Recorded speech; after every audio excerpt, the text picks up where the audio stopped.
into the brain. I think there's been a rape up there. Seedy little manners, seedy little jokes. Get a cop. The women are dirty. And I'm boring myself talking about it.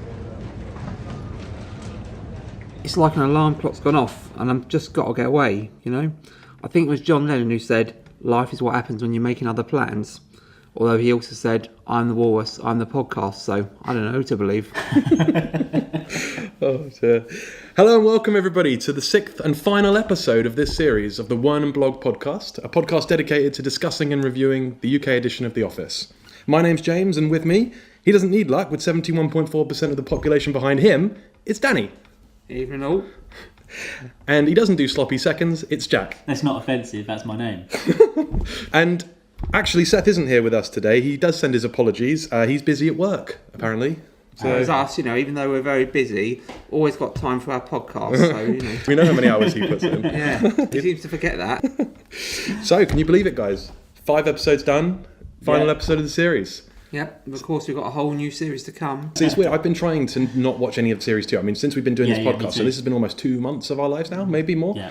And I haven't watched any of Series 2. So I'm trying to look at it from the perspective Yeah. of someone coming into it completely fresh. And I've actually forgotten some of the stuff in Series 2. At least I think I have, because I've got a perception in my mind of what David is, and it doesn't quite fit with the previous conception I had of him. Yeah, now we got to the end of the series. He's a lot less sympathetic than I remember, because I always liked Brent, and I always thought when people said, "Oh, he's the boss from hell," I always thought, "Well, no, he makes awkward jokes, he acts stupid, he makes an idiot of himself."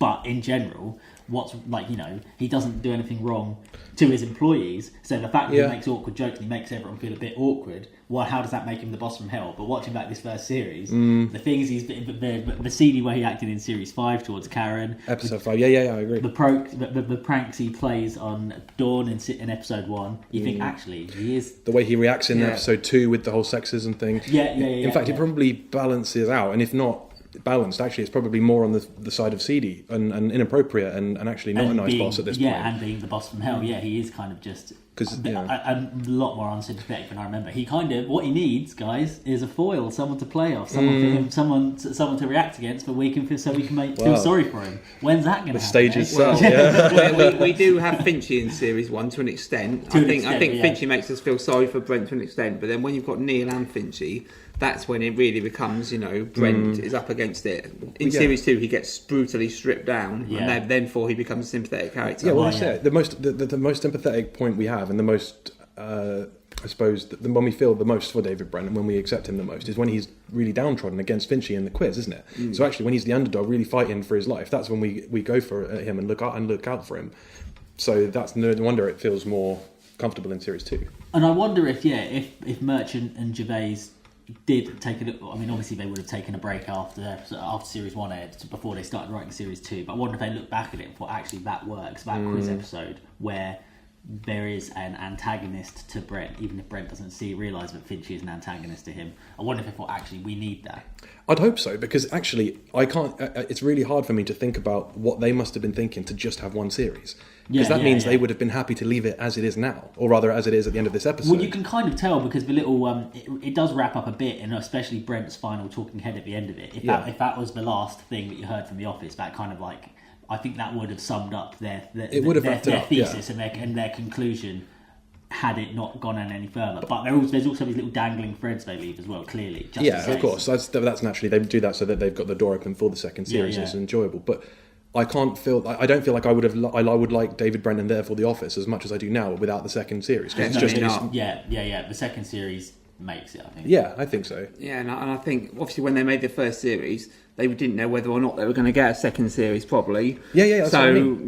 They had to make it conclusive, but still leave the door open. Well, it is series 2 that put the show on the map, because in October 2001, once episode 6 of it was the first series had aired, it was getting low ratings. The critics liked it, but it wasn't a guarantee that it was going to come back for series 1. It was only when series 1 was released on DVD and fans had watched possibly VHS, and fans who had watched it on TV kind of recommended it to their friends, and the buzz was able to build before series 2, but it was series 2 where it really took off.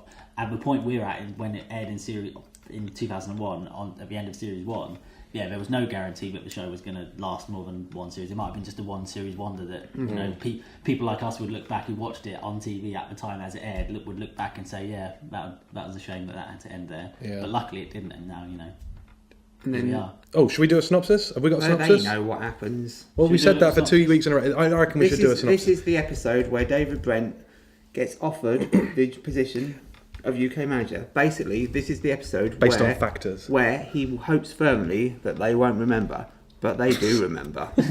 You sound like you're doing an advert. Maybe we could get Danny They to do do remember. the advert this week. Shall I read what the IMDb Yeah. Let's have it. Okay, IMDb says... Oh, it's quite long actually, isn't it? This It's is in the why I didn't do it synopsis. last week. It's Yeah, bollocks. the last one was too... We can just make Yeah, it up. We know what we're doing. I'm looking They all know through what series happens. 1. It's gone from being like 2 sentences each to the last 2 are like Yeah. a whole paragraph. More text, more fun. So basically, this is where, obviously, being the last episode of the series, all of the storylines kind of come together, especially the redundancies one. We finally find out, Jennifer comes in and visits David, and we finally find out who's going to downsize, which branch, Swindon or Slough, is going to take in all the others. Yeah. Brent is offered the job as UK manager, and then at the end of the episode, in the end of the financial year party, Yeah. we find out his decision. Are you reading this? No, no. Put it down there if it's obvious. It's not, but is it his decision? Well, exactly. Well, yeah, no, exactly. This is a little cliffhanger for anyone who hasn't watched it and is now listening to us tell you about it. Yeah, that's true. This is another reason you shouldn't do synopsis, really, because if anybody... But, oh, come on. Is anyone seriously listening to this that hasn't watched it at least 200 times? Maybe we're so maybe. good at giving them the experience of watching The Office. Yeah, it would be like flying in a wingsuit before you've done a skydive. I bet you at least No, I one mean, person is listening to listening this. who's never... It would literally be like that. It would be flying in a wingsuit before you've done a skydive, listening to this blog before watching it. Come on. Yeah, can I say, if anyone is doing that and is listening to this before they watch The Office, what are you doing? Yeah, Turn this off. Turn this off and go and watch it. Yeah, Please. yeah. Watch it at least 20 times. Even if and you're then in your listen car to or it. something, But what you're if just it's- listening to the audio. Listen to the audio of a real episode. Don't. But what if it's one of us? What if it's one of our family members or something that hasn't seen The Office, or one of your friends? I'd Well, tell them to watch The Office first. They've all got Netflix. I tell you what, my mum did listen to like 15 minutes of the first episode. Didn't know what it was all just out about. of support for me. Yeah, I didn't- I think just turned it off. Yeah, there you go, exactly. Yeah, well, to- I mean, Oh, well, in that case, we don't need a did- synopsis then. So did my dad, and he's watched The Office. So. Well, yeah. Yeah, he used to do the same at your school plays, though, Danny. Yeah, didn't he? exactly.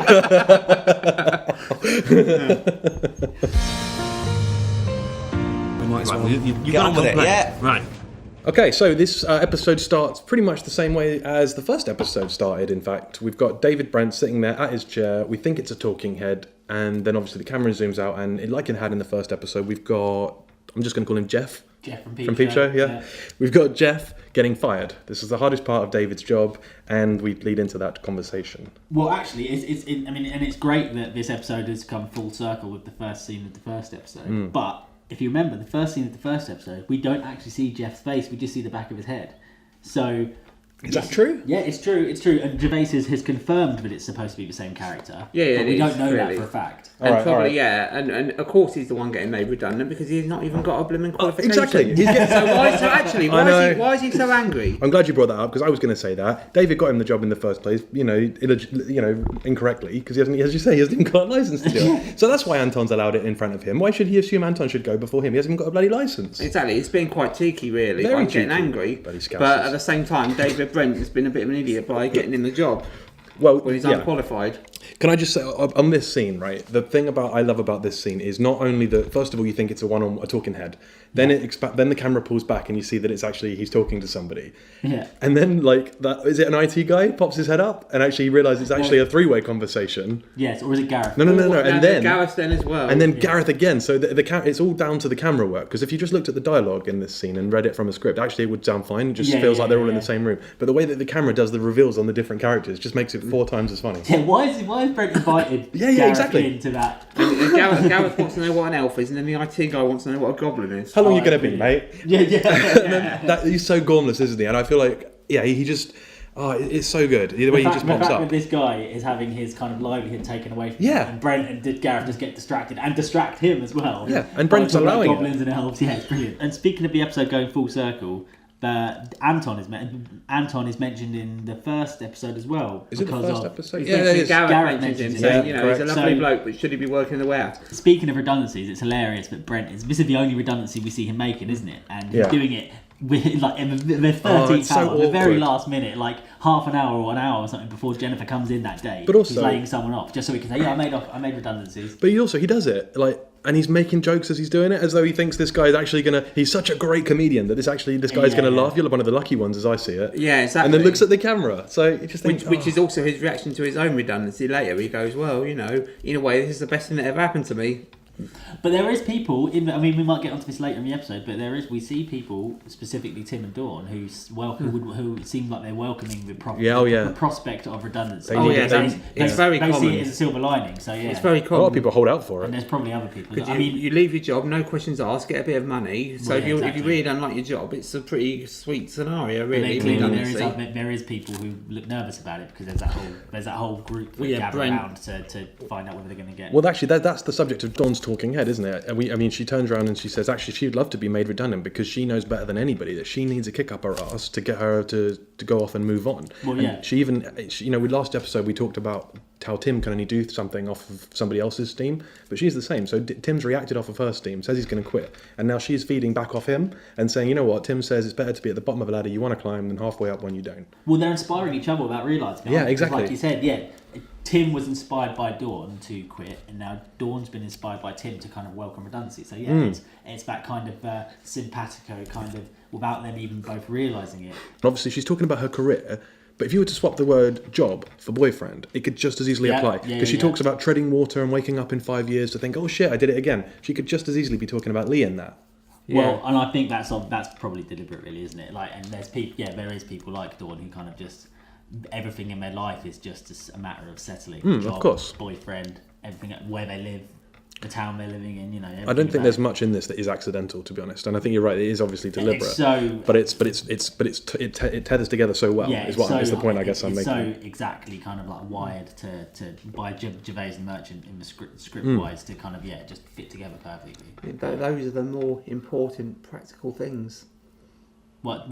That's a quote. Oh yeah, Dawn, See, I'm wise to him now. I know what he's like. That could be a epitaph. The more important practical things. Everything's always about the most important practical thing. Well, yeah. To make life easy. Yeah. Not a life you want. Okay, so a life that's easy. So this. Inverted commas. So we next have a shot of the office, a shot of Tim, and then enter the caretaker. What an amazing piece of camera. I loved how he just wanders in and just stops. Yeah, Mr. Ron Merchant. Stephen Merchant's dad, Ron Merchant. It's so good. First personal friend of yours, James. Well, yeah, I'll tell you about that. I don't know about friend. So basically, we did a quiz a few years ago, again in Brixton, we mentioned it in the last podcast, but I was getting some really obscure autographs from all the cast. So I've sent a letter using a address that I found online using clues from the XFM podcast, if anyone's listened to that, and sent a letter to Mr. Ron Merchant, who was kind enough to reply with an autograph and a personalised letter telling me that I'm the only member of his fan club. And really sweet little letter there from Mr. Merchant. But I bet he's been maybe not having letters or emails written to him, but I bet he's been stopped on the street before. Possibly. People with bags of toilet rolls. It was really sweet. And he was like, oh, "Can I help you?" It was really sweet. It was a handwritten letter, and he'd cut out a piece of cardboard from a cornflakes box to put the paper on, that it didn't bend. So it didn't bend. Yeah, really sweet. Yeah. Things do, yeah. Even though Sam's gone Hollywood. Yeah, but again, reoccurring character there. Fantastic. He turns up in the party at the end of the episode. Yeah, and he's also, I think there's a scene where Neil sort of spots him and he does the double take as to why he's looking at the camera. He turns up in series 2 as So well. good. So next we've got David Brent taking Karen for a tour around the office. Obviously she joined the company last episode, and before her second day she's seen Brent in his most outrageous state. Yeah, it's hilarious to watch this tour and think about what happened in the Chasers episode and just think about what must Karen be thinking. Yeah, exactly. Brent's taking her around, he's making jokes, he's pointing at Mr. Wazzo. He doesn't seem to have any kind of... he's reset. He doesn't care. He doesn't forget it, or this is so normal to him, he doesn't think that anyone else would care. But Karen must be thinking, oh, man, what I got into here. In isolation, this episode doesn't seem that bad, him showing her around. Yeah. But in the context of the night before, it's horrific, isn't it? Literally, probably, 15 hours ago? Yeah. He was saying, not up the arse, nodding his head. Do you reckon this is literally the night after? Well, maybe not. Maybe I not. mean, she had to hand in her notice, right? She had to work out a notice, so maybe it's like a couple of weeks. Oh, later. that's true. Yeah, no, of course, that's right. Yeah, very Also, there's a observant. gap of a few weeks between each Well- episode in the world of The Office. Yeah, probably. Yeah. January 2001. So. Which again goes Is to that when it's stitch supposed to be? How do you know that? Well, that's what in the Christmas special it says. In January 2001, we travelled to. Yeah, and this is the end of the financial year. Yeah, well, So we don't know when their financial year runs from, do we? Well, It could be April, any- I assume. No? Yeah, probably April. Yeah, It could be April, could be December. You can have whatever financial year you want. Danny's an insight from Danny there, isn't it? A professional The accountant. tax year will be April, so we'll say it's probably April. It's funny watching this Brent Karen tour and Brent's showing Karen around the office, knowing that he's going to have there's the potential that half the people are going to be going soon. There's going to be redundancies made soon, and he's made her quit her last job. That's so true. I He's didn't given think her this about job. that. He's promised her this job. He said, "Work out your notes with your last job. Leave that job. We've got a job for you here." Knowing that probably in a week or so she's going to have to leave anyway. That's a really good that point. goes to show where his real loyalty. How selfish is that? Yeah, and what he thinks of family, really. And he even denies knowing who she is. Yeah. Who's that? Who's He just she? don't know. Who's she? Just Don't because know. he You know, wanted it's the receptionist, just because he didn't want to do his own filing for a couple of weeks. Just because he fancied her. Yeah, well, that's more the point, isn't it? Yeah. She'll brighten the Stuart place Foot up. wouldn't be there. Yeah, exactly. Of course, as he's showing Karen round, who is there in the shadows waiting to pounce? Our favourite character of all, Malcolm. Oh yeah. And right in front of her, he says, "Why are you are you hiring new people when we're getting rid of people?" To be fair to Malcolm, that is a fair Which question. is a fair question. He's always there. Well, this is his swan song, isn't it? So we don't have to worry about that. Goodbye, Malcolm. Yeah, that's true. This is his final He stitched goodbye. up Brent for a final time. Well, we'll before come he back left. onto Malcolm later because I think he's a piece of work later on. And this scene obviously sets up the fact that Jennifer's coming in today to talk about redundancy. So now this is it. We know. I mean, we probably could have guessed anyway. But final episode of the series. Yep. We're gonna at some later on in the episode we're gonna finally end this hanging question Full circle. of what's happening with the redundancies. It's the story that's run through the whole series. Yeah. And we know that Jennifer's coming in that day to finally announce it. So They'd be a lot happier if they knew they had jobs. Arsehole. Fucking Malcolm. So anyway, as part of Brent walking around with Karen, he basically gives her the heads up. You know what? Tim's not feeling great at the moment. He's thinking about quitting. I'm going to have a chat with him. I'm going to make him feel better. Watch and learn. And then brings Tim into the meeting room and always start with a joke. he feels like he's passing. He's going to pass on his little gems of wisdom. Yeah, like she's his and how to Padawan. be a great people person to Karen, like just in case maybe he's going to be in his job one day. Imagine what he would if he seriously thinks that she's taking notes on this so that she can one day have a conversation with one of her staff who are about to leave. And imagine her doing that kind of a joke with them. Well, that's what he wants. Not gonna When we happen. find out at the end of the episode as well, that's kind of what Brent has in mind. Like he just wants to disperse little pearls of wisdom from when he's gone.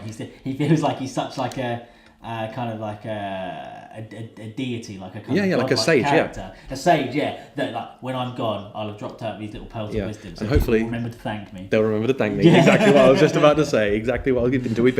We've been doing this for too long together, Jack. We're starting to sync up. And of course, we can tell already that Karen Roper is regretting her decision to take this job, because when Tim is saying all the negative things about the job, she is enthusiastically joining in, and This David is so Brent good. just crumbles. Well, he can't love that. stand it, and he just loses it, doesn't he? Well, because the thing is, he talks to Tim, and it's all performative. But he talks to Tim as though, you know what, talk to me. You can talk to me about anything. I'm your manager, but I'm also your friend. And then as soon as Tim starts talking and says something even remotely negative about the job, he starts instantly to take offence. And then obviously Karen's heard David say he can talk to him about anything, so she thinks, well, why not? I can say something too. Yeah. And the little sly look from David that sort of thinks, oh. Well, you know what it is. I'm going to take over Seth's philosophical Brent corner here. Oh. It's whenever someone insults the job or insults Wernham Hogg, he feels like it's an attack on himself. Yes.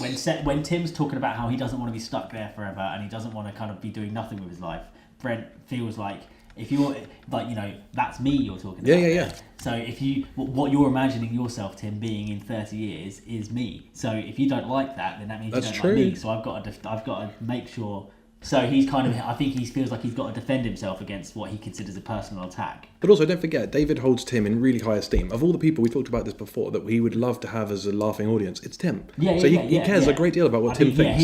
If this was Gareth saying this to David, he would probably just say, oh, shut up, Gareth. Yeah. But actually, he really genuinely cares what Tim has to say. He's probably her. The thing I love with this scene with Tim talking to David about leaving is the fact that Karen's taking notes. Yeah. And obviously, when David's really interesting is trying to get the minutes right. So what kind of a boss would you say I am? Good boss. Put good. Especially when he's being praised. Yeah. And the funny thing about it is because obviously he wants to get down all the praise, but then as soon as he said, "Oh, you asked Dawn out," put friend from Tim. It's so funny, and that genuinely is one of those things, and it's just a really good gag. Yeah. Do you know what I mean? It's not awkward. It's not anything. It's just genuinely funny. Yeah. And it's another example of Tim kind of taking on Brent's persona. Yeah, that's so true. Yeah, you mentioned that in the last one, which he did in the last episode, and he definitely does it at the end of this episode. But it kind of it's sneaking in, isn't it? It's like it's creeping up on him. Yeah, at first Brent's the one that's caring about what Karen wrote down. Friend. And then Tim wants to as well. Yeah, just to get the record straight. And then we cut to a talking head from Tim when he talks about what does he talk about? Life's what happened when you make another plans. There he's you go. talking about he's just Lennon. He's talking about he's basically laying out, I guess, probably Gervais and Merchant's philosophy on not necessarily doing office work, because as we said, nothing wrong with office work, but just kind of doing something that you don't love. And if you don't love this office job, don't do. But this is the epiphany we've been begging for from Tim. Do you know what I mean? We are absolutely elated to be hearing him talking like this.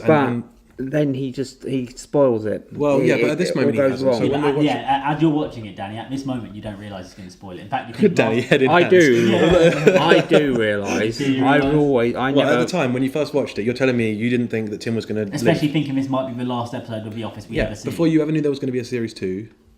Because obviously, if he had left at the end of his episode, actually left, then we'd have a series 2 about Tim, and that even though Brent is the main character, you can't imagine it. So you couldn't have a series 2 about Tim. I was crushed by Tim at the end of this episode. To be honest, I was crushed. I was as well, and actually that music that's playing at the time it resonates with me as quite a sad song as well because of it. So perfect. I'm sure we'll come on to that. I'm not in love. As well, and the reason why Tim is feeling so shit and wanting to leave. Walks by him in the next scene, and we're reminded of just of Tim and Dawn's relationship still hasn't recovered from him asking her out. It's still so awkward. That training episode where he asks her out has left such like a scorched earth. Yeah, that's a really good way of describing it. It's still so, and we've only known them for 6 episodes, and we only saw them being unawkward with each other for like 3 of those episodes. Yeah. And so like half the time we've known them, there's just been this kind of like awkwardness between them. But their relationship was so well written in that first half that we feel we're mourning that loss. Was it though? This is the thing. What's the vibe in the second half? So quotes and quotes and quotes. But the thing is, was it though? Because don't forget, we're looking back on these episodes we know how it ends. So actually, if we were just up to episode 6 and we didn't know anything about series 2 and didn't know anything about the Christmas specials, would we still think of them as that special? Or would we just think of it as a casual flirtation that went wrong? But it was, as Tim says later, a ray of sunshine in amongst the cringiness and the awkward humour. Just seeing Tim and Dawn genuinely getting on and liking each other and making them laugh and actually being friends. Yeah, I totally agree. I mean, we did say in the beginning, didn't we? They're Ross and Rachel from the UK, those two. Yeah. But again, they're Ross and Rachel because of the journey they've been on. I mean, and even if it wasn't a romantic thing, it could have just been like an extra with Andy Millman and Maggie, just like a platonic thing, but it's still just nice to see, isn't it? It's nice to see people getting on. This has been imposed upon me. This has been imposed upon me. Here we go, it's D-Day. Here comes the big moment, what it's all been building towards. So you see Jennifer walk into the office and all the staff are sort of getting antsy when she walks in. She walks in and sits David down and says she's been made into a partner and now suddenly there's a gap to be filled. But then the board have had a vote and have voted 5-2 in favour of David taking the job. Yeah. So, what do we think of that? This is prime evidence. What are we going to say? Yes. Stitch Up Corner! Stitch Up. It was a Stitch Up. There we go. We haven't had this for ages, but I've missed Stitch Up Corner. The fact that 5 out of 7, 71% of the board wanted David Brent over Neil suggests to me to be the UK manager. Let's not forget. Suggests to me that he's been stitched up because that's only 2 branches. Yeah, based on what we see of David in this series, you never give him that job. Yeah, but he increased turnover by 17.5% without losing a single member of staff. In the past, he's clearly been successful at his job. I mean, I guess the question is, why else would they vote? It's hard to argue, isn't it? It is hard. Yeah, it's partly because Neil's young, maybe a bit new, maybe he's only been in the job a year or 2. I have heard, I can't remember where I read this, maybe it wasn't even in relation to The Office, but there are situations where people get promoted or given promotions as a way of kind of getting them out of harm's way. Yes. It's possible that the board were thinking, David's a disaster. we don't want to have to, for whatever reason, we want to keep him around. I don't know. We don't want to have Well, to that's- pay him that's- off. We know yeah. that he's going to sue us for £42,000 if we fire him. I don't know what's going to happen. But that's the rub, isn't it? You can't. They have to have that reason. Without that, there's a plot hole, exactly. doesn't it? It doesn't So, make sense. Maybe they thought, just promote him. He's going to be doing just floating around like what Neil does in series 2. Is that what Brent would have So been Brent doing? would Had have he been- got yeah, this job? exactly. So Brent would have been doing all that. he's doing really is floating around, going to meetings, and it's neat, and it's the person that stays in the office, but which in this case had Brent taken the board's job, been Neil, who was actually getting his hands dirty and actually making Yeah. sure that With starving the ship kids. is on the course. Yeah. So Brent, by being voted 7-2 to be the UK manager, it's kind of just pulling him out of harm's way. They're kind of putting him aside. See, I don't He has like got that. I problems. think you're buying into the BBC's bollocks. I think he was genuinely. This is my favourite evidence for Stitch Up Corner. It is what it is. They've got Yeah. a perfect opportunity. If they wanted to cut the fat and get rid of him, then they could. They've chosen not to. I mean, it might have been, sped up by the fact that Jennifer's been made into a partner, but then you question why that's happened. But ultimately, David's won here. Stitch Up swung on for me. I'm back to Stitch Up. I'm marginal Stitch Up. I mean, this is big evidence. There's no other way to say it. I always stand by the fact, though, that had Brent gave them the evidence to turn into a. There's your evidence. Like Seth with his Carmageddon nonsense. Well, yeah, exactly. Yeah, if he hadn't headbutted a woman, if he hadn't, what else? God, all the embarrassing things we've seen him do. Who doesn't make a mistake? Like, who doesn't do something stupid that every now and You again? probably have, but I've never done. If I was having cameras following me around, I wouldn't. Oh, it doesn't I bear don't think thinking I'd give about. him as much evidence. I as Brent. probably would. I honestly, you think you don't know, man, because Yeah, that's true. it's the way that they shoot it and the way that they cut it. Because And also having the cameras might make you more nervous and more likely to do something stupid like that. Well, that's definitely true. Yeah, I can imagine Yeah. that. I was at a job interview once and I stood up and hit my head on a great big light. That was my introduction. That was my introduction to the person interviewing me. Say that again. We all do stupid things. Hold on a minute. Say that again. You said that really quickly. There was this massive, really heavy light, and I just stood up to shake hands with the interviewer and literally just smacked my head on it and just yelled in You pain. are quite tall. You're deceptively tall, Danny. I was thinking Yeah. that when you walked in today. Every time, I always remember you being my height, but you're actually deceptively tall. Yeah. And also, I love the fact that when he's told about being given the job, he goes, when Jennifer turns away, he gives a little thumbs up to the camera. Yeah. The camera, and I bet the cameraman behind it are probably Give I a bet he's quite chummy with him. I like Yeah, to think that's a Brent's really good point. I because didn't even they're think obviously about following him that. around all day, aren't they? Well, 'cause the and camera- they obviously have to butter him up, even if they think he's a plonker. They have to butter him up and make him feel like, Yeah. so that he will give them a bit on camera. So I bet he's probably thinking, right, That's a really good point. result, we're good mates. Like the first person he looks to celebrate when he's given this great job is the camera, and Yeah. by extension the cameraman to give a little thumbs up. Because if the bloke behind the camera was deadpan, you wouldn't get any of this. Well, no, exactly. Yeah. So knowing how these things work, the bloke behind the camera would be buttering him cop. up all day. Exactly. Yeah. So Brent, lulled into a false sense of security, thinks, "Oh, wicked." He gives Yeah. gives a little thumbs up to his mate behind the camera. Yeah. That's so true. And it's quite sweet as well, and you feel sorry for him. So Jennifer leaves the building, and once again he reiterates that he doesn't know who the girl is at reception, and he does it with just this sort of shrug, doesn't he? This silly little shrug. And then it's one of the all-time classic scenes next. Yeah. So this is when he walks back to his office, and all the staff start to surround him. Yeah, so we've seen everyone, and Jennifer coming in before. Yeah, it was so well built up. Like this kind, it was like Darth Vader on the Death Star. Yeah. Towards the office. Well built up. Most Most of it's all muscle, isn't it? They're so obscure, these clothes, Danny. It just blows my mind how your You mind still works. recognise them. Yeah, well, that's it. Yeah, that's true. I don't know who's more mental. It takes me a second. I go, right, that must be a quote. If he said that must be a quote, and then I have to suddenly try and remember what it must be from. But what was I going to take? We've seen all the Wernham Blogg employees nervously kind of waiting around. So when Jennifer leaves and Brent walks out, they all kind of gather around, like you're saying. Yeah. And so Malcolm walks over and says, "What's the damage?" And Brent says, "It's complicated. It's complicated," and just closes the door. And of I course, love how Malcolm's obviously he's either been nominated or it's just unspoken. he's taken it upon himself. Yeah. Of course. He's obviously the elder statesman, isn't he, of the employees? So, Yeah. It's his job to kind of to force David to talk about it straight basically. away. And he does have to force him. He can see everyone gathering around, and he just goes. Gather round, yeah. And he just goes back in his office and closes the door, and Malcolm has to knock on the door to get him out. So then this is possibly one of the most iconic scenes. I think you'll probably agree. Yeah, It's so funny. So he brings everybody over and he says, "Right, I've got some good news and some bad news. And as soon as he says that, we know what's going to happen. And obviously you're thinking that's the worst way to open up this conversation, David. And he starts with, he thinks he's doing him a favour, he starts with the bad news, obviously. Yeah, as you do. Which only leads to the conversation having to end with him talking about his promotion. Yeah. Which, obviously they don't want to hear this. And this scene, so he goes, and as Malcolm says... There's no good news, David. It's only bad news and irrelevant news. Bad news and irrelevant news is one of those iconic quotes that you can just fit into any conversation. If you're an Office fan, you can get it in there. And then he says, I think a promotion is generally considered good news. And he winks at the camera. But the other thing is when... he's so oblivious, isn't he? Oh, yeah, and he goes round to everybody and he says, oh, come on, you're not going to lose your jobs. Right, you're not going to lose your job. You're not going to lose your job. He walks past Malcolm. Yeah, you're not going to lose your job. And you see Malcolm's head just drop like, serves you right, mate. But And you know what? He's right, because Malcolm doesn't come back. But the funny thing about this is he does have at least some kind of sense of what's acceptable to say. So you can read the room a little bit, because at one point he says, there's only 7 people on the board. Yeah, but he thinks better of it. That's the first time he sort of has a filter and thinks, no, I won't say that. That's a bit silly. Yeah. And then he just goes back into his office and lets the rumour mill kick back in and the panic set in.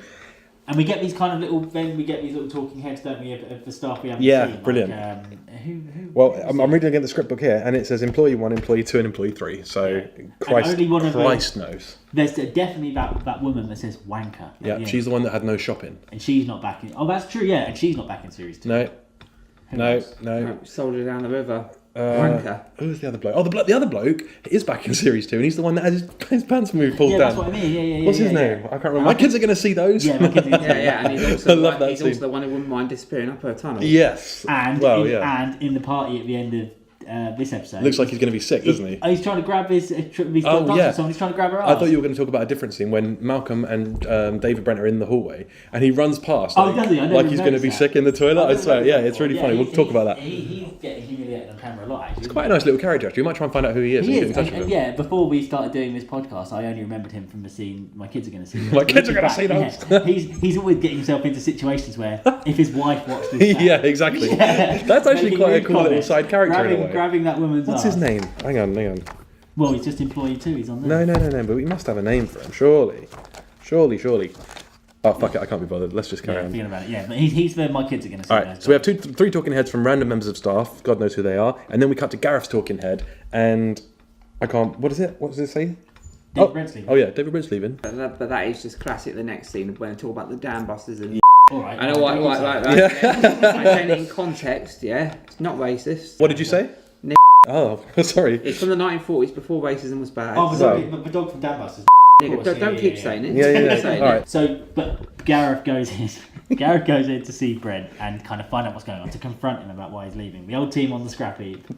That's what he says. Yes, and it's Gareth crying. Obviously, we haven't seen Gareth this vulnerable before. We said he was a vulnerable character. We haven't seen him this vulnerable before. And there's so many of these people in general work life that sort of they sort of hitch their wagon to a successful person, and their career is living in the shadow of the other. And if one does really well, then by definition the other does really well. Yeah. So he thinks that, oh well, David's got this promotion. Can I come with you? Can you take me under your wing and we'll both go off together? And suddenly he realises actually he's going to get let down here. Well, this is the thing about Gareth. I mean, he obviously we've spoken about this before, and he's an idiot, and he's a plonker, and he's an arsehole. But don't slag him off. no, but it's hard not to feel sorry for him, because you just see that in his mind he's got a specific set of rules. He's a TA man. You know what I mean? Like, he's told what to do. Even when he's pissing around doing his investigation and doing his quizzes, it's because he's been told to by the top, right? So he in his mind, the rules of the world are you work hard, you obey the rules, and eventually good things will happen to you. But it never quite works out for him. And you do all that only for women and children and disabled to take advantage of it. Exactly. You know what? I retract my last comment. Brent tries to console him by saying that you'll get on with Neil's assistant because he's a military man. Oh yeah. And it turns out that he's, again, not only is he a proper assistant, he's a proper military man as well. None of this territorial army bollocks. I would love to have seen Neil's assistant. Yeah, we never do see him, do we? Actually, he must be. That's funny. Actually, I wonder who he is in the group. Yeah, I bet. He probably gets made redundant thinking about it. That seems like one of those things where, I mean, I probably wasn't thinking this at the time, but if I was watching it new now, knowing there's going to be a series 2, knowing Neil comes in, you probably think, oh, that's rife for comedy. Neil's got his assistant. It's true. Who's an army man, but at least for one episode we would meet, and Gareth would meet. But they never do that. That seems like a bit of a lost opportunity. Yeah, almost. They've overlooked it. No, I forgot about it. Yeah. Yeah, the talking head where David Brent defends his actions. I'm 100% behind him. Oh, isn't that said to a bit? Because let's face it, if you're given a promotion, you're not going to, look a gift horse in the mouth, are you? Well, no. Just out of loyalty to your, you're not going to say, oh yeah, don't give me the money, don't give me the promotion. Because my, team will keep getting made redundant. And he's absolutely right. Any other one of them in his situation would have taken the job. I mean, you kind of, you have just got to. I mean, this might just be my philosophy on life coming out, but you have just kind of got to look after number one. It's dog eat dog. Any one of them would have done the same thing. And in 30 years, when he's retired and looking back, he would, if he did take the job, he might have regretted it. He's not gonna look back and think, oh, I'm glad I didn't take the job, because those employees who probably all left and went their separate ways a couple of years later anyway were happy about it. For me, this is almost evidence to stitch up corner that he isn't an incompetent, and that actually he does know what he's doing, because actually he is there for a career. He's not there really to be the funny man. That's just a method to his madness. Yeah. I think he kind of breaks the character that he puts forward to his office, which is the chilled out entertainer. He breaks that character and says, actually, this is a business. I'm here to run a business. I'm here to motivate my staff, and all that mucking around. That's what you see. But actually, of course, I'm going to take the job because this is my career. So he's not trying to. I don't know. It's like the first time you actually see behind that, and it might just be it's convenient for him to say that because he's got a job and he can just abandon everybody. But ultimately, he is a manager. And it's almost sort of profound and realistic. And then he gets out that massive check. And he's got his little face poking over the top with his nose. Why has he just got that check sitting randomly next to him, though? I never really got that. Probably just hanging around his office. Just in case. Just in case anyone... That paper magazine. Yeah. I suspect the value on this check is going to be a question. It might be. It might well be. Just saying it. It might well be. Oh, I'm not going to say the number though, just in case. But in that case, I don't know what it is. I feel like we're in sync, Danny. If that is, look at his face. Look at his little face.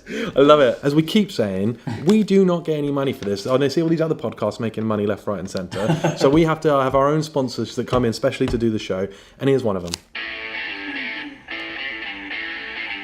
What Sort of Bunts Productions presents Foregone Conclusion 1989 Winter Tour. This winter, head on down the Free Love Freeway and see the boys in action for their homecoming show at the Slough Aerodrome. Slough's a big place, but if you can't make it, don't look upon it as the end of your chances to see the band. They will also be appearing at the Old Mill Reading on January 16th. The Engine Room's Aldershot on January 18th. Back Room at the Gardeners, Bracknell, January 23rd. The Horse and Carriage Didcot, January 24th. The Lead Mill, Yateley, February 12th. Anne Berlin's Winnersh, February 14th. Tap and Tin Tableau, February 18th. And finally at the Own Boss Arms, Burfield, February 22nd. Yellow, brown, black or white, come on down and enjoy the fun with support from a little-known Scottish outfit called Texas. For tickets, call 0800 324 243 now. Tickets available at What Sort of Bunts Productions box office and other licensed associated retailers. Non-refundable terms and conditions apply. So now, second half of the episode, we've got the party. Yeah, so we come straight back in with Big Keith behind the decks saying it's the end of financial year and spirits are in the sky, and we're in straight into the end of financial year party. We've got David coming in to Walking on Sunshine, and he comes blazing in like a whirling dervish, putting his hand on people's shoulders and tapping people on the back, and he's so happy. Mentioning that at this point, all we've seen is people looking miserable because of the announcement. Well, that's why it's such a brilliant contrast, because we don't even know that he's not been got. He's failed the medical. So we think he's still this oblivious David. Yeah. And of course, the look that he gets from, is it Joan or June? I forget, the cleaner. Joan, the caretaker. Oh man, if looks could kill, she just staring absolute daggers at him. So he goes up, gets the mic, nice graceful cut of the music by Keith. And he starts to go on and he talks about the raffle and he says, winter printer, something I bloody love. Yeah. He announces that Ricky's leaving. Yeah. So actually, I was wrong a couple of episodes when I said that he's a temp. But I thought that he might be around in Series 2 because it is announced. He's off to pursue his career. He's not even a permanent member of the staff. Yeah. So anyway, he's doing this speech and he's talking about the printer and he's saying good luck to Ricky. And obviously, he's got the hardest audience in the world at this point. And he then goes on to say that, I went to the corporate and that's when I told them to shove the job up their arses. And So you're staying? And to be fair, apart from Malcolm, everyone buys it. No, What but do you at mean? first, if there's an awkward silence, I don't think anyone really understands. No, yeah, they go what silence. What ramifications? And then Malcolm's like, so you're staying, basically. Come on, David, just talk to us like we're adults. You're staying. Yeah. Yes, we all are. We'll incorporate Swindon. So, hip hip hooray for David Brent. Hip hip hooray. He's forcing them to cheer for him, even when he's done something And even that when could they, be like- seen as a noble sacrifice. And even when they sort of lethargically start to cheer for him on as instructed, he says, "Oh no, come on, please Smash stop it it." nicely, Yeah. clumsy. So, kick in there. Put the record on when I do that. That's clumsy. And then we've got again really nicely put together musical kick in with Tom Jones. Yeah, Sex Bomb, sex bomb, and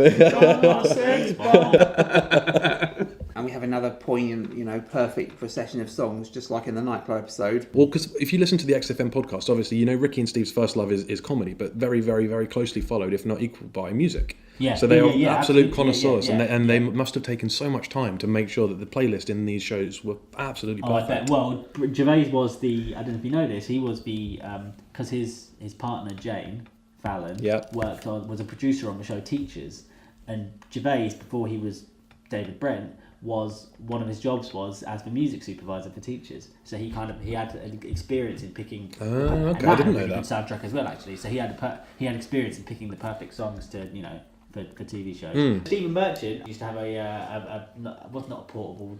Oh DJ, yeah, but- what was it called? Rock and Roll DJs. Yeah. He was a. All right, what's another? I've got a quiz question for both of you then. Go on. If you think it's XFM aficionados, what is the name of, first of all, Steve Merchant's 2 DJ outfits? I know Pilkey's making music. Yeah. But that's not much. That's is it? one. So 2 of What's Steve's, that please. be? I've already told you one, which is the Rock and Roll DJs. Yeah. Has he got? And there's one more. There's one more. XFM's fans are screaming it at the radios. I don't know. Go on, tell me.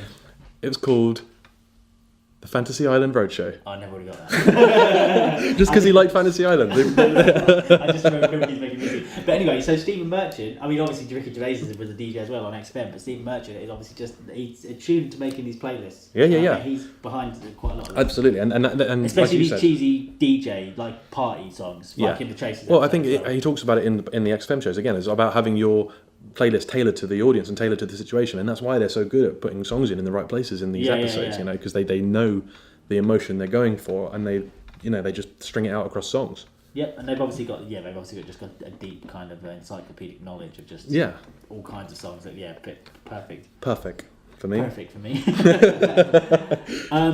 So the atmosphere is better now. Everyone's dancing. The party really begins. But then who comes along to ruin the atmosphere a bit? Lee. Yeah. So we've got this moment where it's a little bit. It's almost like the camera wasn't expecting it, because there's a bit of momentary sort of jerking of the camera to sort of like the cameraman's just spotted this going on, and it would have been otherwise missed. So he swings the camera around to catch it, and Lee's instantly dominating Tim, arm around him, and obviously challenging him on, you asked my girlfriend out, what kind of man would I be if I let that slip? And it's like, such a prick. Well, the thing is he doing it as a joke, or is it kind of half joke, half serious? He's doing it to show, like, okay, I know on this occasion, it was like you thought I wasn't going to have that, but if you ever tried anything, this is what would happen. The question is, though, how do you think Lee knew about this? Because he's talking to Dawn beforehand. So do you think Dawn's told him? Well, this is it. I was thinking that. Do you that. think rumour has gone all the way down to Taffy, and Taffy's told him?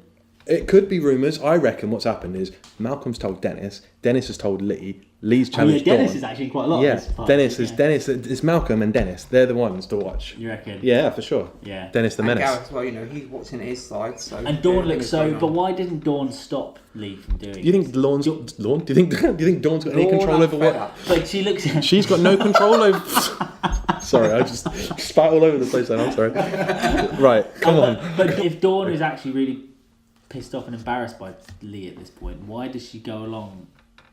No, not go along with it, but she actually walks over to Tim with him, doesn't say a word. Yeah, no, it is weird. I definitely go with that. It is a bit odd, but yeah, I don't think she's got much choice. I'll just chalk it up to her. She still doesn't really know where she's standing with Tim after the whole asking out thing. It's just so awkward. But also, she knows Lee. She knows that actually ego wins here. Yeah. Regardless of what she says, regardless of what she thinks, regardless of how she feels, he is going to say it, because frankly, she's a secondary issue here. He's talking about his ego and what sort of a man he would be if he let that slip. Do you know what I mean? It's got nothing to do with Dawn, really. So Gareth and this girl, this is great because obviously at the very beginning we've got Gareth saying, "Oh yeah, I don't do sloppy seconds," and Tim saying that's what puts her out of your league. But he's genuinely quite successful here with this girl, and it blows my mind a little bit. I don't know quite how he's managed that. He, after Finchy, is the most successful with women in the show. No, Ricky. Okay, well, we've only seen Ricky get off with one. Well, that's true. We've seen Gareth get off with two. Well, at least two, maybe three, technically, if you count Paul. But yeah, he kind of just floats through life, doesn't he? And then kind of just he's obviously got. Yeah, he's a soldier to crown, isn't he? But I mean, I guess he's just got that kind of. He's so unself-aware, unlike Tim, who's just constantly, like most of us, wrapped up in his own thoughts. He's so self-aware. But yeah, so Gareth does well with this girl. And, why wouldn't he? But then. He's in the army. So does he? Do we see him? So dancing with her So he's dancing with her, but he's not dancing. He's showing her like moves in the dance Just floor. steps tragedy. Yeah. Like how to take someone down, and I assume it's push their nose and pierce their brain. That old thing. So he's doing that, and accidentally he flips her onto the floor, and he throws her on the ground, and then really sheepishly like pops his head up into the shot and looks around to see if anyone But that was noticed. going to be my question, because and then you watching, you think, oh right, he's fucked that one up. But then later we see him slow dancing. And then at the end, he's rubbing her braids and that. Just blustering through life with no self-awareness, which. So every now and then he'll just get lucky, won't he? Yeah. And fair play to him. Fair play to him. Yeah. So then the next thing we've got is Ricky and Donna coming over to David to actually, fair play, I'll extend the olive branch and say, do you know what, David, fair play, mate. You've done a good job there, done a good deed. Yeah. And David, again, he kind of, this is that neurotic sexual thing that he's got where he can't really let them have it. Yeah. And he says, I prefer your respect individually. He resents them both a little bit. Yeah. So he can't let it go, really. Does he resent Ricky or Donna? Neither. Next. All right, that's the end of that one then. So, and that's when we see Dennis sitting with. And they probably did oral. Yeah, and they probably did oral. Yeah. Gareth just. And then they both just sink their pints, don't they? And David's left there thinking, "Oh fuck yeah, they probably did do oral." But that scene is obviously just intended as a little swan song for Ricky and Donna. Off you go. Again, that's it. Yeah, that's goodbye. Bye, Ricky and Donna. Just spoiler thanks for all the laughs. That's it. They're gone. It's pretty obvious. It's pretty obvious. I knew when I was watching it for the first time, and I knew they were never coming back. Ricky with his big old sideburns.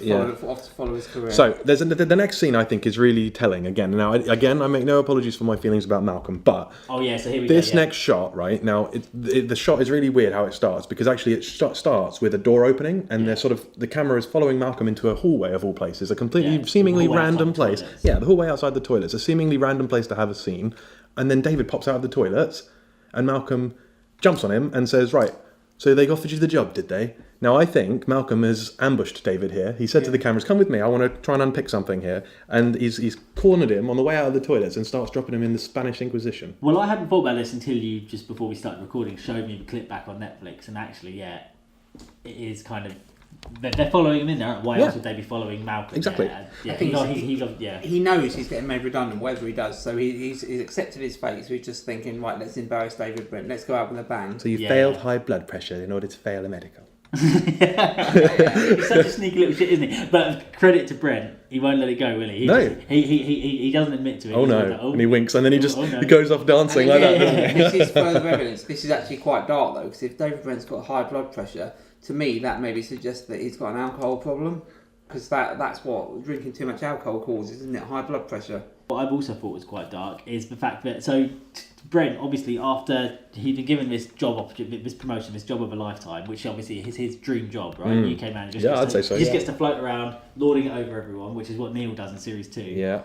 Presumably, at some point between then and the party, so there's like an hour gap between when the work day and the party going down to the party. He's been on a conference call or something, and he's been told, "Sorry, mate, you can't have the job." Yeah. He still comes into the party, shaking everyone's hand, doing his little speech. Well, because he's got got a job up their asses. He's such a sad, tragic man. If you think about it this way. Yeah, no, despite it's being true. told that he's lost his job. He must be gutted inside. His world must have been crumbling. He had that job in his reach. It's been taken away from him, but he's still got to pick himself up. That's so true. I didn't even think about that brave face. And even now, when Malcolm's confronting him about it, it's only like a couple of hours and removed. He's been salt in the wound, really, isn't he, Malcolm? It's only a couple of hours removed from him having this job opportunity yet taken away from him. Malcolm is really kind of rubbing in on him, and Brent's still kind of putting on a brave face, saying, "Oh no." Which is interesting because actually it's almost like he felt that he has to accept the job because of his ego, but actually in reality he'd much rather be popular because actually as much as he... I think about it. My point is that he's No, I know, he's I get it. gutted. No, I know, I but- don't think he's that good. I think he sees the bright side. I think he just thinks, well, all right, so I don't get the big job and the extra money, but I get to stay with this now lot. I don't have to go move to Swindon. Yeah, but There's think about advantages it. as But well. think about it beyond that. What an amazing story he's got. Not only he gets to be the noble guy. Yeah. Do you know what I mean? He's got no Every wife, cloud. He's got no, Well, he's got no wife. He's got no kids. Why does he need a few extra? Well, and grand a I year? imagine he doesn't that really, he's- does he? I imagine he probably that he's- prefers being a noble guy and popular than Yeah. making a few extra grand a year. He probably genuinely actually does. And I imagine that he's made himself feel better thinking that. Yeah. Inside, Yeah. he must be thinking how gutted he must be. He hasn't even had It's like true. a day to reflect on it. He's I hadn't had, even like, thought an about hour that. or so to kind of just go, right, that shit, I'm gutted now. I've just been told this. Not only has he been And told he that's hasn't got a job, he's probably just found out he's got high blood pressure. Yeah, that's true. Yeah. He's also said, I won't stay out for a few extra grand a year. He has to highlight that to himself. Few Just tell himself, grand. it's only a few extra grand a year. Fuck it. Bet 500 quid. So anyway, talking of a few extra Yeah. grand a year. Oh, Tim. Well, yeah, exactly. We've got this really. I mean, this is Why? tragedy, Why? isn't it? Really. And this, Yeah. this is one of those the few scenes of the show where it's not played for laughs. Yeah. It's literally, it's all just. And the music. I can't remember the song, Danny. I'm not in love. I'm not in love. And it's just and obviously they've got the whole bit of dialogue with him and Dawn, and it starts off with them sitting next to each other, not saying a word. In the autumn. So finally, Dawn comes over to Tim to kind of extend an olive branch, Yeah. right? But this would have been the first scene that kind of broke the awkwardness, and maybe they were going to start to rebuild their relationship. Dawn asking Tim when he's going to kind of, when Are you leaving me? Well, yeah, when you leave me, yeah, to trying to kind of like build some kind of like rapport back up. But then Tim drops the bombshell to her that, oh, I'm not actually leaving. Actually, it might not be for a while because Brent has offered him the role of senior sales clerk. He's going to make an extra £500 a year, and in a couple of years he might even be £500 a year. Yeah, I know. For the sake of selling your No. dreams. And, but this is maybe It's what not reality's even- like. Actually, you do you know wouldn't what I even mean? notice it, would you? £500 a year. Well, dreaming is one thing, but do you know what I mean? To be able to sell out your dreams of becoming a psychiatrist or psychologist, I forget, for the sake of 500 quid a year and the Yeah. promise of being a senior, of being in David's position, it's so tragic, isn't it? But it's the conundrum that almost all of us have to face at some point, where he was made to feel a bit special in the shit job that he doesn't want. Obviously, he was told, "Oh no, please Tim, stick around. We'll give you an extra £500 a year." He's so insecure about and scared to leave the job, leave the safety net. That little olive branch of like, we do really want you to stick around, Tim. Here, 500 extra quid a year. He's like, Yeah, and it's don't like, forget- they need me. They need It's me. like saying Peep Show, every man had his price. I judge yours to be £530. That's a bit more sinister, that scene there. but yeah, Tim's is only £500 a year apparently, Yeah. so he's even cheaper than Jeremy. But he's and what it is we've seen him earlier on in the party gazing across the dance floor at Lee and Dawn dancing with each other, and he's obviously thought, "There's no point in me leaving. What am I leaving for? If I can't leave with her, there's no point in going." That's no way to live either. Well, obviously not. But I mean, he's just been crushed. Like the last few weeks with his awkwardness with Dawn, I think have kind of like broken him down. At the end of the training episode, he made a promise, i.e. that he was going to quit. That eventually, after he got this heartbreak from Dawn, and he's just been kind of, like I said last episode, he's just been keeping his head down and kind of like not really interacting with anyone. Yeah. And also, Yeah. don't forget that this isn't just about Tim. Dawn has been riding on his momentum in the whole of this episode, talking Yeah. about how she's going to leave, and now suddenly, the scene is really about Dawn and there's in the end. there's a parallel between David and Gareth, and it's just occurred to me actually. Obviously, Gareth's been let down because he's been clinging on to Brent, and actually Dawn's now going to be let down because she's been clinging on to the momentum of She's so Tim. disappointed when She he is says crushed. that to her. I mean, and we all are. She represents all Yeah, of us. absolutely. Like the fact that we wanted, And Tim it to follows through. break out. This disappointment in Tim, it follows through into the first episode of the next series because Tim starts acting up to the new job, but it only lasts one episode. It soon fades. But yeah, it's funny. Dawn's reaction it's such good acting by. It's the acting by Lucy Davis. It's the direction. Just keeping that just shot on her face, not showing anything else. Everyone else walks off camera, and we just have this long shot lingering on Dawn, and it's the music choice, and it's so good at letting us really into the inner thoughts of Dawn, where she's just so disappointed, isn't she? We all are, man. She's just crushed, isn't she? Considering how buoyant we were earlier as well, when he's talking about leaving and kicking on and doing something else, and it's just been ripped out from under us. And And she's I know how obviously- she feels. She's obviously feeling like, if Tim's not going to go, then what chance do I have? That's what it is. It's And like actually- Tim was her kind of it was all on Tim. If he had left, then she would have had an excuse to leave. She would have gone, right, I'm going to leave then. And she's obviously thinking, well, if Tim's not going to go, then what chance do I have? You know, if Tim hasn't got the bravery to do it. And it's so sad because obviously this is the last moment in the episode, and it leaves us on that. Like I said earlier, that what song is it again? I'm Not in Love. 10 Yeah. So this is the last moment of the song, and it leaves us with that song. I'm Not in Love, and it's the last shot of the episode before David's final talking head, where actually I think he comes across as very, very genuine. And actually, do you know what I mean? Just actually, again, almost not play for laughs in a way. So he talks about how, you say you work for 50 years, retire for a few, and then that's the end of it, and you have to basically decide whether your life was worthwhile. Yeah, and he says, well, you're dead then, so what does it matter? Does it matter? Not for him, he's dead. You grow up, you work half a century, you get a golden handshake, you rest a couple of years, and you're dead. And the only thing that makes that crazy ride worthwhile is, did I enjoy it? Yeah. What did I learn? What was the point? That's where I come in. You've seen how I react to people. I make them feel good. Make them think that anything's possible. Yeah. If I make them laugh along the way, sue me. Yeah. And I don't do it so they turn around and go, "Oh, thank you, David, for the opportunity. Thank you for the wisdom. Thank you for the laughs." I do it so one day someone will go, "There goes David Brent. I must remember to thank him."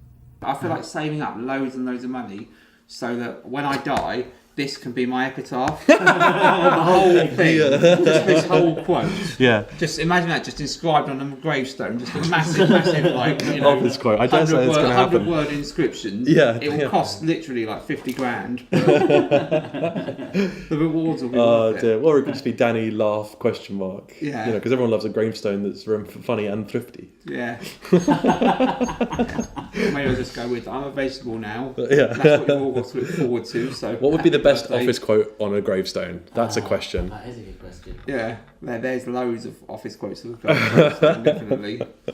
It was. If I'm really depressed, I'll just put, it was a washout. All the best people didn't come. What would be a good one, actually? I'm just trying to think. See, now I'll put you on the spot. Yeah, you put me on the spot. Wanker. Podcast, you old slag. It's a Seth Meister General. So that's it then. I've been made redundant from the last episode of the series. Good. Didn't want to be involved. Next? Nah, not really. I had some work commitments I couldn't worm my way out of, unfortunately.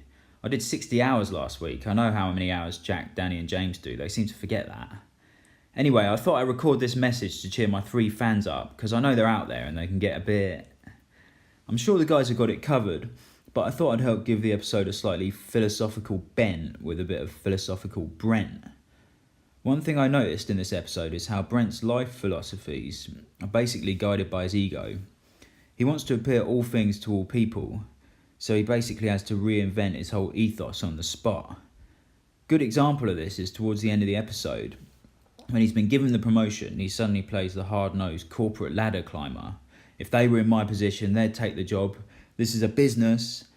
Then, of course, he has to do a total U-turn when, if Malcolm is to be believed, he fails to get the job due to high blood pressure. Suddenly, the only ego-protective move he can make is to appear the self-sacrificing man of the people again. This made me think, underneath his ego-directed decisions, who is the real David Brent? Ooh, don't you know? But perhaps we never really see the guy underneath the ego. I still like to think he's a bloody good bloke, first and foremost. It's a great series finale, this. It made me realise how each episode is highly relevant and moves the plot along so well, and manoeuvres us into a position to see Brent face his biggest ego challenge yet in the form of the, at this point, elusive Neil, who, much like Finchy at the beginning of the first series, is introduced in conversation before we actually properly meet him, so we get a chance to imagine the kind of character he is before we actually see him. So anyway, sorry I couldn't contribute properly to this episode. I've just come from a meeting with Wernham Blogg head office, where they officially offered me the job as part-time contributor due to work commitments. As you know, this will mean I won't really be involved in the podcast anymore. So that's why I told them to shove their job up their arses. I'll incorporate a better work-life balance. I'll be back for the second series. Let's rock! No apologies necessary. Let's get on with the quiz. But All right, you guys ready for this quiz? Right, Right. so we are about to go live on Facebook. Okay. Yeah, it's on. It's on. Yeah, It's we're on. live It's on. right now. It's on, We're live right okay, now. It's 9 o'clock. So, good evening, everyone. As those of you that follow Quiz regularly may well know, currently the scores are tied between Jack and James at 2 quizzes each, and Seth is on 1, but he's that's- going to stay on 1 because that's he why is we're not playing- taking part tonight. So whoever wins tonight wins for the series. And that's why we're So set for a it's all to play for. It's all to play for. And I've actually got a tiebreaker question ready in advance. So if it's a tie, it's not going to be frantically looking around in a book to get it. I know what my tiebreaker question is going to be. And there's 15 questions, and I warn you, they are questions. fiendish. Well, the whole light's gone. Oh, right. shit. That's terrible. Right. Danny, I think I've broken your light, man. Yeah, right. So what are we going to do now? Hang on. Well, it's a this light. podcast. They're not used to seeing us anyway, are they? There, we got live people watching. Right, okay, guys, this is awful. Right. Turn that light on. Yeah, okay, right, we have light. They can't see our faces though. Plug it in over there. Unplug it. Oh, bloody hell. Talk amongst yourselves, everybody. Yeah, It's yeah. about to start. Yeah, show's over. Fucking hell, we couldn't have done this worse. Right. Anyway, whatever. While you're doing that, I'll explain. So basically, because it's going to be the final between me and Jack, we're going to have some special guests who are going to join us for this, and we're not going to do it with buzzers this week. We're going to do it. What do you call it? What was it? University challenge style. So basically, I've got a member of the public working with me, one of my friends, and so has Jack. Got someone working with him. First of all, we've got my guest, which is Chaz. Say hello, Chaz. Good evening, first time caller, long time listener. Yeah. Where are you from, Chaz? Slough. He's not really from Slough. Yeah. Right, okay, so our second guest on my team is Ollie. Hello, Ollie. Hello, how you doing? I'm doing good, and Ollie, actually, for the fans, is the composer of our theme tune. Yeah. So, I love everything about it. The music, the soundtrack, the quotes. Brilliant. so everyone, yeah, big hand for Ollie. Okay, and Chaz, obviously. And to You know, yeah, Ollie yeah. did the music. Yeah, What's Chaz ever done? Yeah, All right, yeah, don't come say in, yeah. You know, smash it in nicely, you know.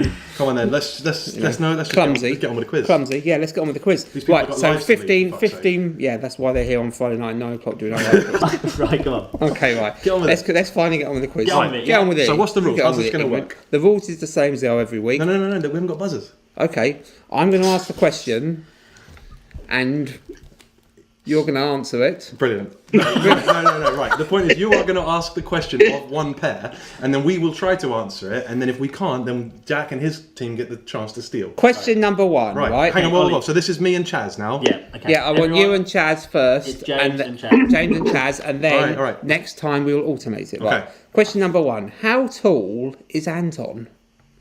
And remember, it could be an advantage to go second because you've got a massive true, tactical Chaz, advantage. what do you reckon? How tall is Anton? Okay, it's 3 foot something. I think 3'2" or 3'4". Yeah, I'm happy to go with that. I would probably say 3'2". Oh, that's wrong. So, can we go over to Jack's team? Are we allowed to confer? You are, yeah. Right, so Ollie, what do you think? I think I know what I think 3'4". 3'4" is what I was going to say. Correct. Oh, fuck, Chaz, I'm so sorry. Yes. Sorry, Chaz. Jim. Sorry. So, Fuck you. that Ollie. is 1 point to Team Jack. All right. Right, question number 2. And Jack goes first this time. Right. How tall is Ronnie Corbett? Ollie? 5 foot. 5 foot? No, hold on. I'm just trying to think of a context. All these questions going to be about height. I guess 5 Oh, foot. they don't say it, do they? Ollie They sounds do. quite He does confident. Ollie actually sounds say confident, it. Jack. He You does think actually it's say him? I it. should listen to my I'm team. not even sure it's correct, but what height do they say Ronnie Corbett Are you is in saying the show? exactly 5 foot, Ollie? Well, I think it is. I don't know.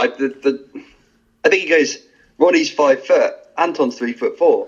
Doesn't he? Yeah, doesn't he get more specific? I should clarify. I want to know what height he is according to the guy in the show, Yeah, not yeah, what height yeah. Ronnie Corbett Hey, actually do you not- is. do- I'm do not we getting not- into that. Do we not think he gets more specific? Should we just say 5 foot? Or was, rather. I don't know, mate. I don't know. You're the main man. But I'm tempted to say another thing, but I don't want to. Right, so Ollie, I'm going to overrule you here, but I mean, if I'm wrong, then I'm sorry. Okay, 5'2". Incorrect. All right, Chaz. We're going over to James. What do you think, Chaz? I think Ollie's right. I was going to say 5'2", but let's steal his answer this time. Yeah, it'll be all the sweeter. 5 foot. Correct. Yeah. So obviously going second seems to be the golden ticket Well, that so was a far. washout, so we're back to square one. Yeah, brilliant. Good job. Nice one, Right. Ollie. Now, number 3. This is going to be quite a detailed question. I need a slightly detailed answer, maybe a sentence. Okay, James, first of all, can you define a dwarf? What is a dwarf? Don't get it wrong. All right. Chaz. We can confer though, right? We don't have to just. Yeah, blur it out. what is a dwarf? All right, Chaz. What do you reckon? The don't dwarf wanna has their limbs, I think, head out of proportion with the rest of their body. Oh yeah, I know the ones. Yeah. Okay. I just gave everyone home. Yeah. Can we just take what Chaz said there? Yeah, that's correct. Yeah. Yes. Yeah. Well, So then that's a we're- point to well done, James. Chaz. A point to James. Right. Question number 4. Be very careful on this. So this is me and Ollie. Yeah, you and Ollie. Who does David point at to show that they're all, mad and have a crazy laugh when he's showing Karen Roper around? What does he point at? And I want to know the actual thing. I don't want to know the music. Flat Eric, innit? Flat Eric, yeah. Yeah. You thought I was going to say Mr. Wazzo. didn't Yeah, you were meant to say Mr. Wazzo. That was the trap. That was the trap you were meant to walk into. All right, my turn. Okay. Our turn. Question number 5. Nice one. Who does Malcolm give when he's ranting at David Brent about hiring Karen Roper? Who does he give an example of someone who he had to fire? So I want to know his actual name in the show. You know what I'm talking about.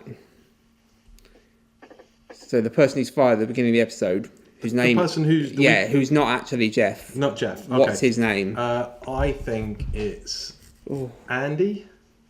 Incorrect. Over to Jack. Oh no, hang on. That was me conferring with Chaz. Oh, there. okay. Oh, Right, not Andy there. okay. Well, I've just told you it's incorrect. Alex. All right. It was Alex. So- It was Alex. Alex. Okay. Let him have that. I'll let you have that. But yeah, I'll let you have that. But that was cheap. Not give him that. It's an Andy. I was talking to. I was Chaz. updated. Okay. Yeah, he can have that. Okay, you can have that. You can have that. Yeah. I know you're Bloody basically rules are all over the place I know you're here. basically Chris Finch when it comes to these quizzes. So I'll let you have that. Question number 6. What time does Jennifer come in to tell them what's going on? What time? What time? Because he tells you what time it's going to be. No, that's a hard one. Oh. I ain't got a clue. I know it. He specifically. I don't know. Me and Chaz will have that in the future. No. Do you want to have a guess? Do you want to have a guess? Obviously I'm gonna He have a tells guess. you in the Since episode. Chaz has now He said he tells knows you. it. He does tell you. Well then, Chaz. 11:30. Oh, not far off. But do you want to have a go, James? Take us home, Chaz. I think it's 11. No, it's actually 12 midday. Also, Greenwich hold on. Mean Who Time. said I knew it? Ollie, you didn't say you knew it, did you? Oh, I knew it. I didn't. No one. You were Chaz both, said you, eh? you were both No. Okay, close. good, all right. You were both, correct. you're both in the right place. It was 12 o'clock. Obviously, no one had gone to lunch yet. I wonder if so they anybody else wanted knew to know what's going that. on. I bet somebody has got all these Well, let's questions have a right. find out. Does anyone know that? Did anyone know it's 12 o'clock? Let's have a quick look. Go, Nads. Some of it. This Tiago. What's Tiago got to say? It's. Oh God, I can't believe we dropped the light. How embarrassing. Right, Well, you drop the light and you label a prank, and that's the game. Okay, so no one got a point there. Alright, No one let's got do a point. Carpet Munchers doesn't get a point. No, Stephen Hawkins football points didn't get a point. No Alright. one got a point. yeah, we should have given ourselves So- team names. Oh yeah. Right. Right, it doesn't matter. Number 7, and in fact, this is so easy. It's 2 things, but I'm only going to give you Who's 1 this to? point. Who's this It's to? so easy. It's to you, James. Haha. Yeah. Oh, that's ridiculous. Who does David Brent compare Malcolm to? I want both of them for 1 point because it's so easy. Easy. Yeah, obviously, not one you're going to get easy peasy. So obviously, Chaz, this is me talking to you. I think it's Benny Hill and Kojak. That's correct. That's what we're going with. Yep, correct. Another point to James. Well, then we're So it is now 4-2 to James. So Jack. running away with it. Okay, number 8. To 1 decimal place, what percentage of the board votes for David Brent? To 1 decimal place. I'll give you half a point if I you know can this just, if you answer, just though. give me the Oh, I should rounded know number. this. Ollie, do you know this? You just I do think it. it's 72% or something like that. You're doing it on the calculator, aren't Is you? it 71.4?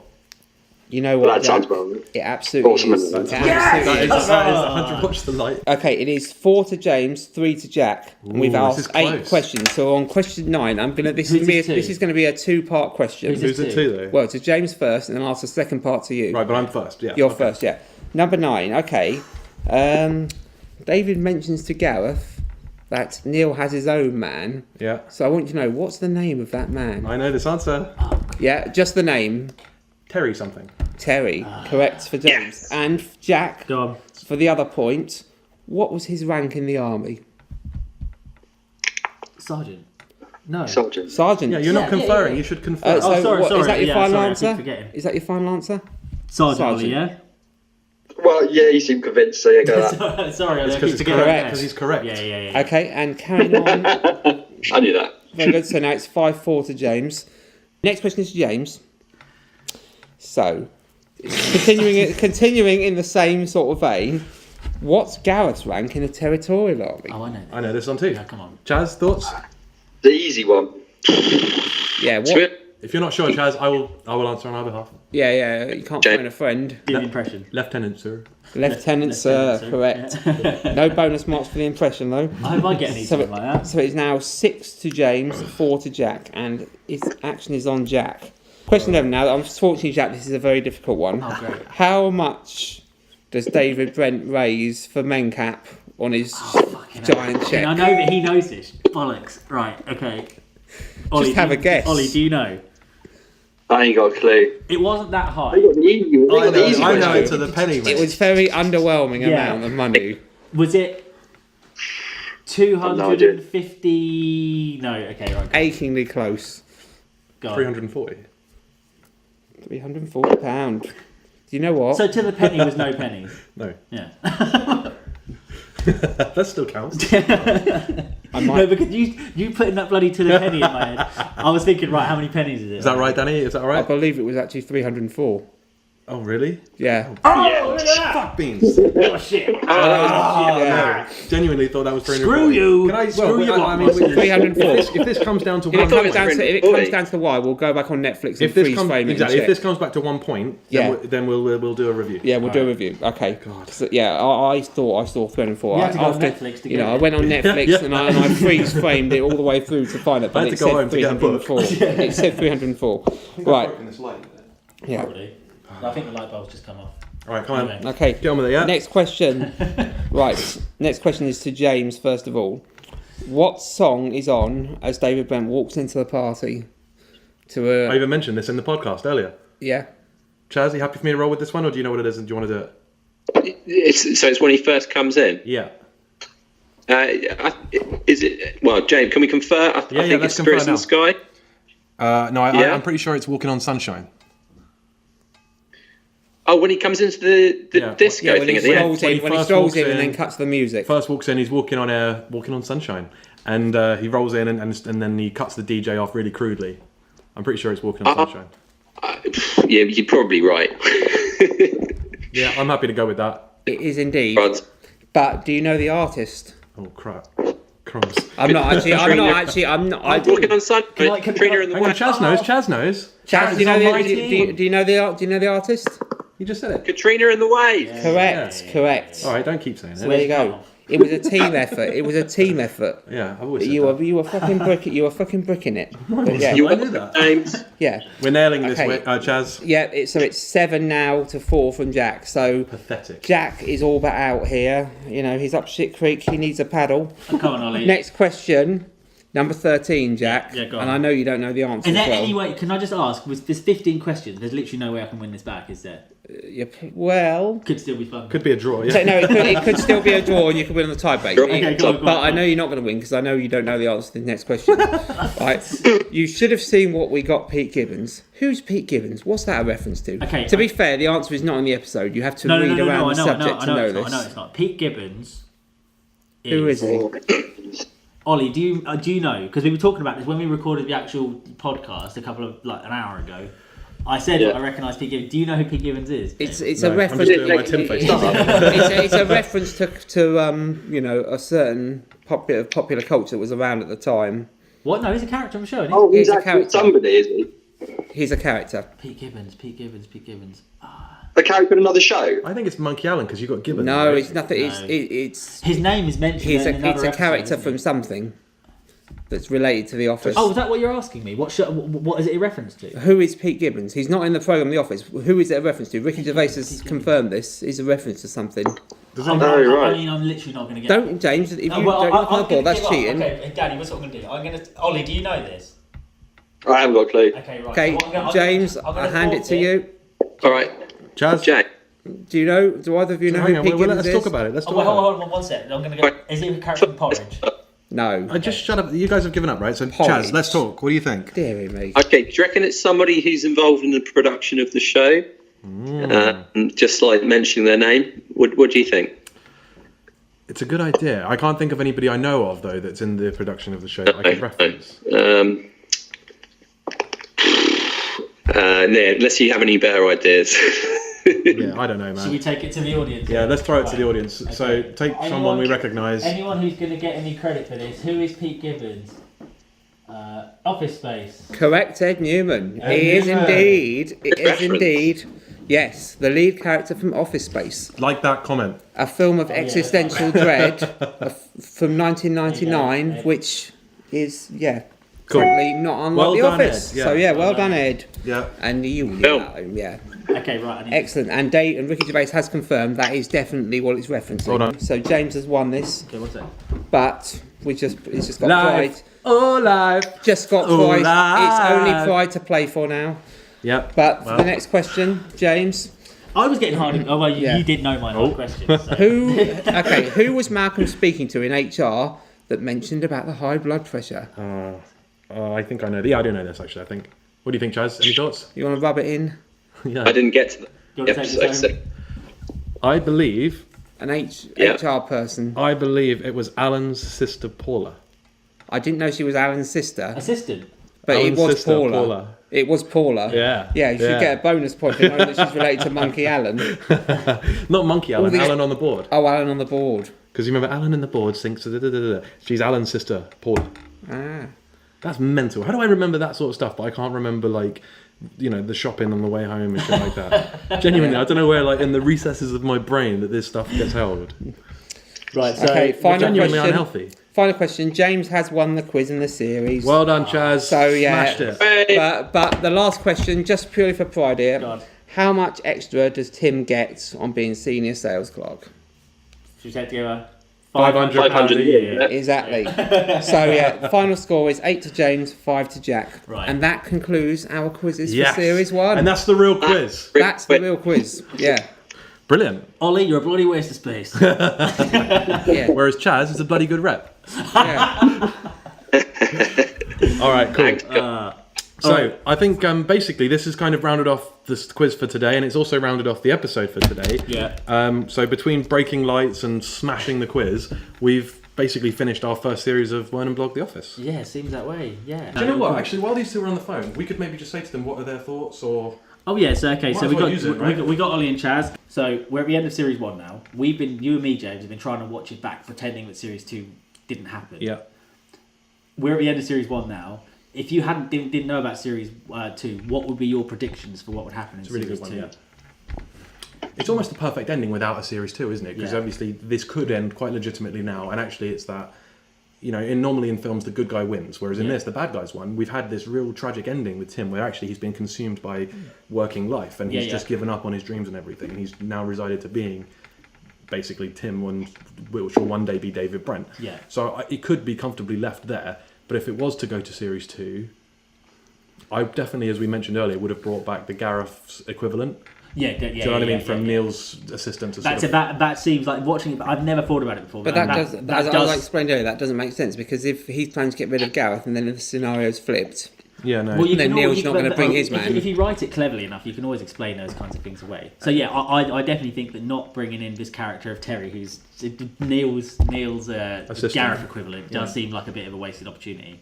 I was also thinking, watching it back, you could be forgiven for thinking that Tim is going to carry on his turn into Brent almost. Like he's been showing these little Brentish personality traits. But it seems And to you would last think one that- episode. Yeah, it lasts one episode maybe. I can't even really remember, but you would think that maybe in Series 2 they're going to build that a bit more. Yeah. So, and I mean, obviously we can all assume that Neil's going to be coming in. They built up Neil so much now. Yeah, it would have been interesting to see. We've got to see him in Series 2. To be fair, it's hard to put eyes on what Series 2 could have been, knowing what you know. It's hard, isn't it? What do you guys think on the phone? What would have been a direction for Series 2 if you were just talking, if you didn't know Series 2 existed?